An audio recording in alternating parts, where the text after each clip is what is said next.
Ayun na nga, may nagtatanong sa akin regarding sa payout ni Meta. Tanong niya, na-i-expire ba daw yung process payout ni Meta na hindi umabot sa $100 na threshold? Ako naman ay ayoko magbigay ng sariling opinion para doon. So minabuti kong itanong talaga kay Meta. What will happen to those payouts that didn't reach $100 within 6 months?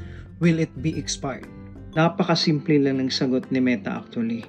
At ito po yung sinabi niya. Going back to the concern, the payouts will not be expired no matter what the months. So ibig pong sabihin, kahit ilang buwan na po yan umabot man ng taon, na hindi pa din talaga siya umabot ng $100, nandun lang po yun sa account nyo.